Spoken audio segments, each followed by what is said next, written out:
Welcome to our Club Legend of the Week, and we've got Chook Greer from the Gaza Football Club in Division 2. He's the football director, football operations manager and all things footy, and he's going to tell us a little bit about his footy career. Where did it all start, Chook? I started off a young lad, started my footy at Clemsig Primary School. One of my first coaches was Chris Pelly, who played for North Adelaide. Okay. And I was two probably drop punts away from Gaza Footy Oval, so of course that led me into my high school years is playing all my junior football and senior football at Gaza. So you've never been anywhere else? Only club, have slight involvement with Golden Grove with my son playing footy up there, but most of my life has been at Gaza, life member, and yeah, look, it's just the environment I grew up with. Been there as a kid? And yeah, when I was a kid I was up there, the old trotting track, we used to get there muddy and carry on and run around, you know, the under 13s and under 14s, you know, eventually the 16s and the 18s, but no, that was home for me and has been for many years now, and yeah, look, I still love the joint. Yeah, been part of my life for a long time, and I'll probably be there for a few more years yet, hopefully. yeah, because every time you go there, you run into yourselves, and there might be a Trevor Holst or an Alice Birchall or a Gary Marshall. Mark Bayless is always there. You know, people like that. So they've been around the place a long time. Oh, Dolly, there's a whole heap of guys. You know.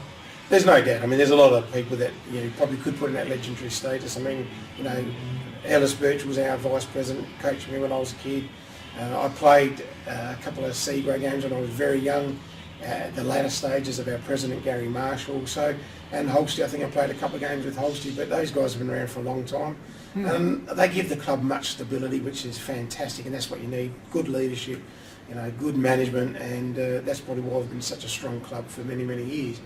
Yeah, look, and a lot of those people, even like the likes of Dolly, I mean, you know, I've seen Dolly around for many years, and you know, playing football and being involved part of the club, and yeah, look, they're all great people. You know, even now the ones we've got coming through, even Jars, you know, like Jar and I have been mates for many years, but he's been back. This is his second visit back as a coach to the club, but you know, he brings a lot of experience, and the kids learn a lot because he's a great mentor. So yeah, a lot of legends there, and a lot of people. Teaching coach. Yeah, very much so, very much so. Attention to detail, knows everything about, you know, every kid, analyses them very well, and that's what we need for our kids. Good stability, good coaching, and eventually we'll get there with those kids as well. Have you got him for a few more years, or don't know yet? Well, let's hope so. I mean, once again, it's a year-by-year basis, but, you know, like when Gav, Andrew, myself and Greg Quinn, our reserves coach, when we all took on the this challenge to lead this footy team, The rebuild? was to rebuild and get it into a strong position. And you know what, if that challenge takes another 1 or 2 years, I think we'll all be around for that period of time, because that's where we want to leave the club in a really strong position on field, because off field it's pretty strong at the moment. So, Yeah, you know, guys like Quinny and yourself and Gary Marshall, Bayless, Mark Bayless, Gav Lauder, obviously. Correct, Danny yeah. Ryan's around Danny the place Ryan, as well. So yeah, look, we invested heavily in Danny and Gavin in our junior program, our under 18s program, and that's got us to. the under 18 academy, as they like to call it. Mate, it was probably one of the best things we've ever done, is to get that back up and running. We had 2 premierships and a runner-up in 3 years, and we now probably help 35 to 40 kids running through our senior program that played under 18s over the last 2 or 3 years. And it's testament to those kids to stick around, because we want that bunch of kids to be our next 10-year players, and there's no doubt they can do that. There's no doubt at all. Yeah, you got to invest now in kids, because obviously with points and money and all that coming into it, you've got to. Correct. You have to establish those kids, and Gaza certainly have with you know, obviously Danny and Gav Lauder get a lot of the credit, and so they should, because they've invested and coached, and you know, 2 great players in there, too, Very and much Gilbert. so. You know, The 2 legends of amateur league footy. You know, like you're talking 2 state footballers. Exactly right. You know, premiership players at Kilburn, and you know, they bring that experience to our footy club, and you can only embrace it. And the kids have embraced it. They've embraced Gav, they've embraced Jar, they've embraced Danny. And you know what?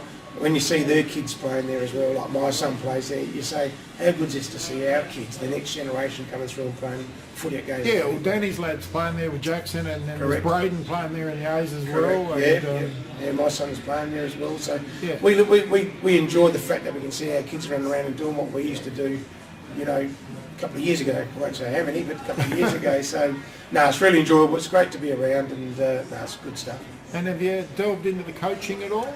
I've done a lot of sort of helping out in that role. I've helped out at, funny enough, I did 10 years at North in the under-13 program, development squads, which is really enjoyable because same thing is we're seeing players come through that program, which I did with Anthony McGorran and Leon Minavini and Johnny Athanasia, and Gav Lord was involved in that for a little while. Yeah, you often hear of the Anthony McGorran and the North Adelaide Correct. connection. Yeah, and that was fantastic because we're now seeing kids now like playing at, whether they're playing Division 1 footy at SNFL level, AFL. SNFL, there's 5 or 6 players. And even Jack Graham playing AFL footy for Richmond, so he's come through that program. You got Ben Jarman, he's playing for the Crows, and he's a rookie listed player. So it's fantastic to see those kids now playing good senior footy for a lot of their clubs, if it's even a club footy, but there's a few at Broadview as well.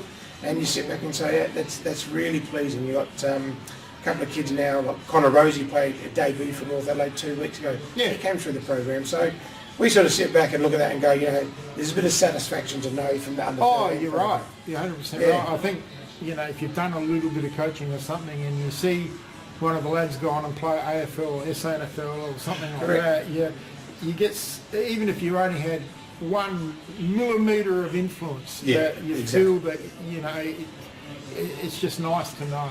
There's no doubt. And look, that sort of probably emulated us going into the under-16s and under-18s at Gaza because we saw some of that talent coming through. And there's no doubt we've seen the benefits of that also. I mean, whilst not all kids stay at your footy club, you see them at other clubs, and you still thank them and say, well done. But it's just great to see that. So being involved in the under-16, under-18 program at Gaza as well has also seen that. And I've just enjoyed that type of footy. I'm out. My daughter's playing women's footy at the moment, so I'm out watching her now on Sundays. So once again, I'm spreading the love and the enjoyment around a bit more. And once again, the Gaza women's team, they went top last year in Division 3. So it's good to see some success coming to that as well. Yeah, well, we've just started the first ever SA Women's Football magazine, and that was, I think it's the only one in Australia with promoting women's footy, and it's a big sport now, and we're getting right in behind it. So it is just getting bigger and bigger now. I was talking to some of the girls yesterday. We've got under 12s, under 14s, soon to be under 12s, 14s, 16s, 18s, and you never know, maybe 2 to 3 senior sides, which is fantastic for the footy club, and more so for women's football. It's just fantastic. And obviously sponsors are the lifeblood of all the footy clubs going around. Footy clubs can't survive without sponsors. We've all been around long enough to know that. And you've obviously got some great ones. You'd like to mention a few? Mate, we've got some fantastic sponsors. We've got like Denron Metals. They've been on board for the last couple of years. I know they've sponsored a few clubs.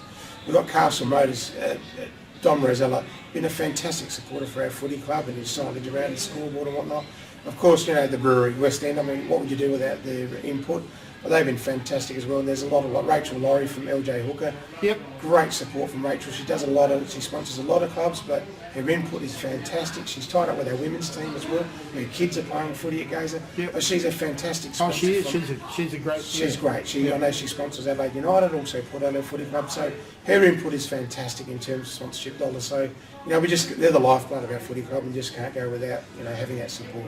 So no, it's really great support we're getting at the moment with our sponsors.